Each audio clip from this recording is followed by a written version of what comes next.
El día de hoy tenemos el grato honor de tener a una persona muy conocida en el ambiente de la macroeconomía, de la política económica y, en fin, dentro de la Consultoría Nacional, al doctor Elmer Cuba. ¿Cómo estás, Elmer? Hola, un gusto estar contigo esta tarde. Elmer, queríamos un poco cambiar ideas contigo sobre la situación económica del país. Hoy día están presagiándose diferentes números con relación al crecimiento, y esto nos lleva a plantearte la primera intervención en lo que respecta a qué pronóstico tú ves en lo que se señalan para este año y el próximo año. Sí, para este año tenemos en Macroconsul un pronóstico de 2.8%, con sesgo a la baja, en función del niño, en función de China y en función también de cuán fuerte va a ser el impacto de la política monetaria de Estados Unidos, ¿no? Pero más o menos estamos en ese rango 2.8. El año pasado crecimos 2.4 en Perú, y aparentemente este año es algo mejor, 2.4 contra 2.8, pero no es así, solamente es un problema aritmético. El año pasado nos azotó una crisis de choque de oferta, valga decir, mal desempeño en la minería, mal desempeño en la agricultura y mal desempeño en la pesca. Y esos tres sectores este año están mucho mejor que el año pasado. Entonces, aritméticamente hablando, este año es mejor que el año pasado, pero esto esconde algo fundamental. La demanda interna está peor que el año pasado. Los sectores importantes como manufactura, construcción, servicios, andan peor que el año pasado. Entonces, la sensación de negocios y de velocidad económica en el empleo, los ingresos de los peruanos, es peor el 2015 que el 2014, aunque el número aritmético sea ligeramente mejor, por este impacto de oferta que estamos hablando, ¿no? ¿Eso significa, Elmer, que este núcleo podría crear nuevos pobres en el Perú debajo de los 3.5, 4? No nuevos pobres, porque la pobreza en estos últimos 10 años que ha caído fuertemente, digamos, de más de 60% a menos de 25%, gracias al crecimiento económico que ha generado empleo y gracias a los ingresos públicos que han permitido programas sociales importantes, que este gobierno los ha llevado a su máxima expresión. No está en juego caer, ¿no? Un crecimiento de 2.5 es bajo, pero no está centrada la pobreza. Detiene la caída, ¿no? Lo que estamos viendo es que este crecimiento entre 2.5 y 3 va a detener fuertemente la caída de la pobreza, pero dudo mucho que la aumente, ¿no? Va a dejar de caer. Y en el caso del empleo, por ejemplo, la Asociación de Exportadores plantea que solamente este primer semestre se han perdido casi 85.000 trabajos en el sector de exportación no tradicional, especialmente en agroindustria. ¿Cuál es más o menos sí, ahí tiene que ver con el comportamiento del tipo de cambio. Digamos, las dos fallas, digamos, de la política macroeconómica de Perú en este episodio reciente han sido fiscal y monetario, en el siguiente sentido. Perú estaba equipado para responder fiscalmente fuertemente a esta desaceleración fruto de los temas de intercambio, ¿no? Estamos listos, hemos hecho gran esfuerzo y no está ocurriendo. No somos ni Venezuela, ni Argentina, ni Brasil, que no tienen mucho espacio fiscal para responder, ¿no? Estamos en la categoría de Chile o Colombia y no está ocurriendo. El año pasado la inversión pública cayó cerca de 1.4% y este año, en los primeros 6 meses, viene cayendo 20%, algo insólito. O sea, la política fiscal jalada. Y la monetaria, que si bien es cierto ha hecho bien la parte de tasa de interés, el Banco Central le ha dado miedo de evaluar más, cuando la devaluación es importante para ganar competitividad internacional. Y a eso voy con las exportaciones, ¿no? Tanto de textiles como artesanía, agroindustria, están azotadas por una baja competitividad por el tipo de cambio. Nuestros rivales en el continente y en el mundo en general emergente han devaluado mucho más. A manera de ejemplo, el Banco Central ha vendido en lo que va del año, de este año, 5.500 millones de dólares para evitar que el dólar suba más, ¿no? ¿Y por qué el Banco Central hace esto?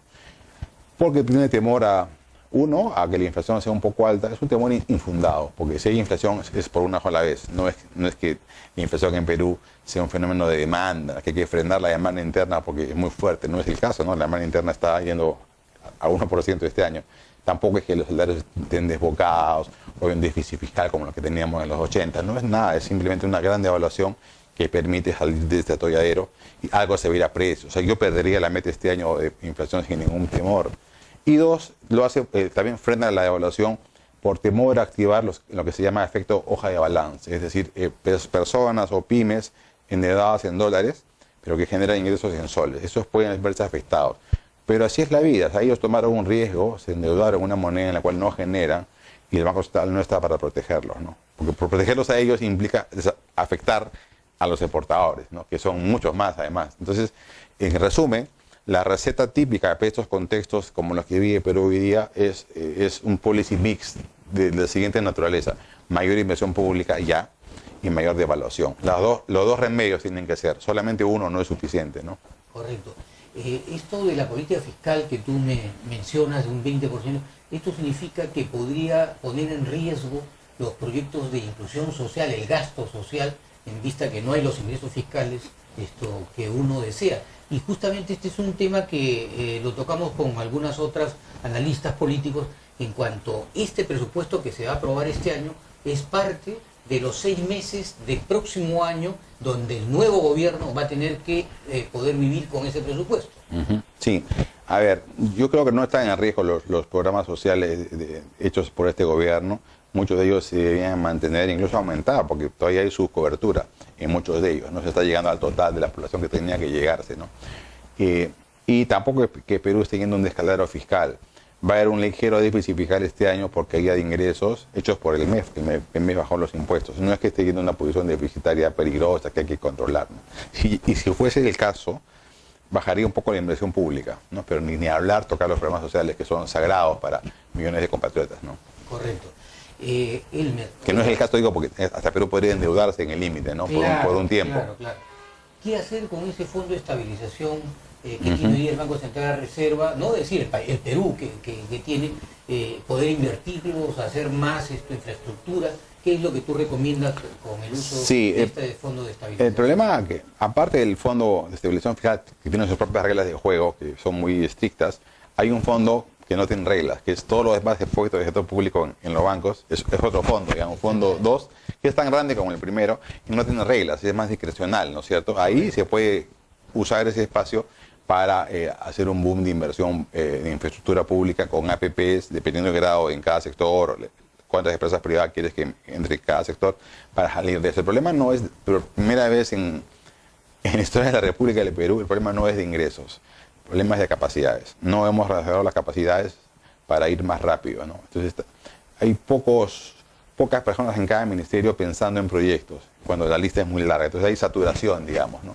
Ese es el problema, que hay que resolverlo con más gente, ¿no? Y si no hay que importarla pues, de otros países por un tiempo, porque no podemos estar a la velocidad del funcionario público, ¿no? Sino hay que duplicar, triplicar las oficinas de inversión pública en todos los ministerios, ¿no? Eso significa que no tuvimos el capital humano en algunos, digamos, en algunas instituciones públicas con el fin de gastar los amplios recursos. Sí, no tuvimos, más bien el poco que había lo hemos espantado con maltrato de parte de las propias autoridades, del sistema, de la Contraloría, después judicial, maltrata al funcionario cuando ya deja de serlo.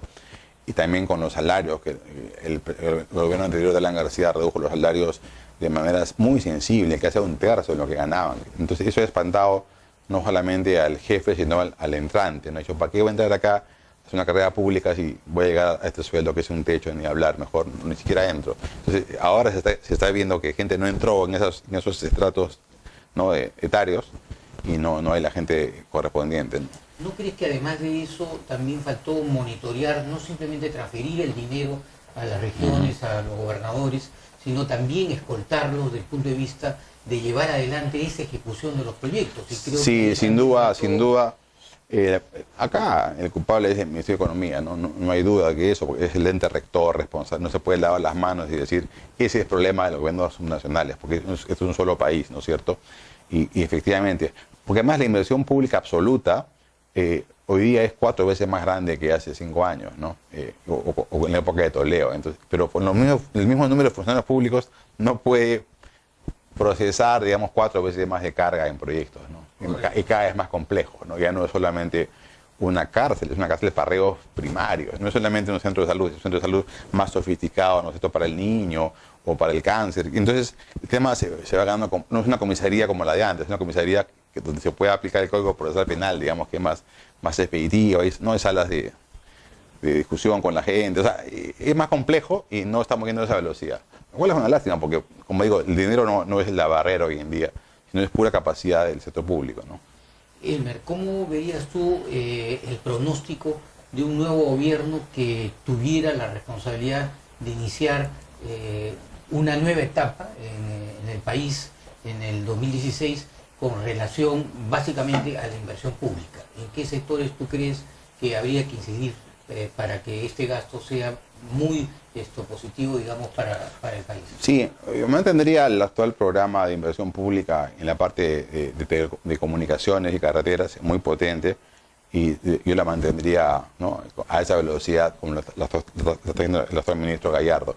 También lo que está haciendo Saavedra es muy importante en esa velocidad de...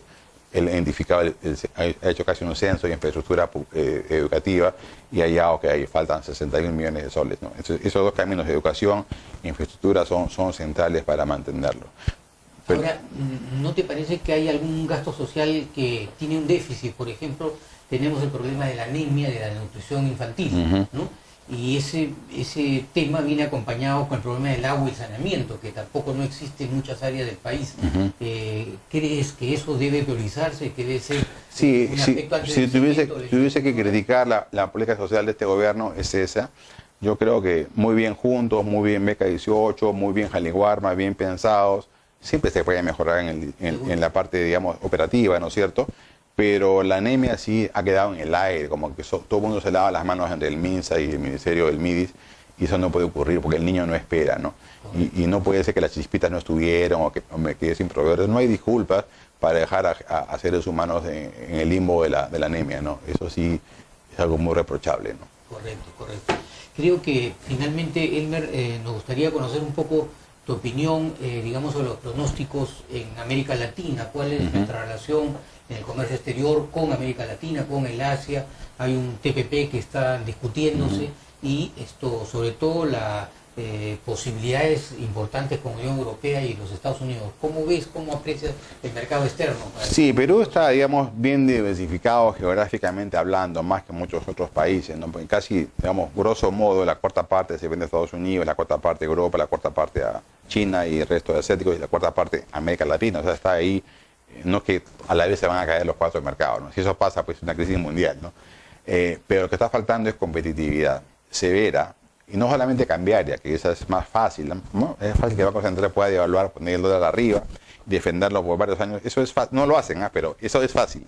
Lo difícil es ganar competitividad intrafirma y extrafirma, Poder Judicial, seguridad ciudadana, varias cosas que no somos eficientes, ¿no? Las instituciones, nos ponemos trabas entre todos. En las ciudades mismas urbanas de Perú son un caos. No necesitamos ir físicamente a un lugar para hacer un trámite, pero en Perú te exigen que vaya la persona. O sea, que nos ponemos trabas. Si tuviésemos, he visto un paper muy bueno sobre la diferencia de productividad de América Latina y Estados Unidos. Si tuviésemos el capital humano de ellos y la infraestructura de ellos, aún así ganaríamos la mitad de ellos, porque son más eficientes, ¿no? Son sistemas económicos más eficientes. Entonces nos falta mucho eso. Y en eso el rol del Estado es crucial, porque el sector privado no puede hacer, no es un negocio hacer eso. Entonces, solamente Perú se va a desarrollar como sector público muy eficiente, ¿no? Eso debe ser lo central, si no vamos a perder el tren de la historia, ¿no? Me parece sumamente interesante. ¿Quisieras añadir algo más, Elmer, a este tema económico tan interesante? Sí, mira, hay que rescatar urgentemente el concepto de PIB potencial. Perú, su PIB potencial estaba calculado en 6,5 en los últimos 10 años.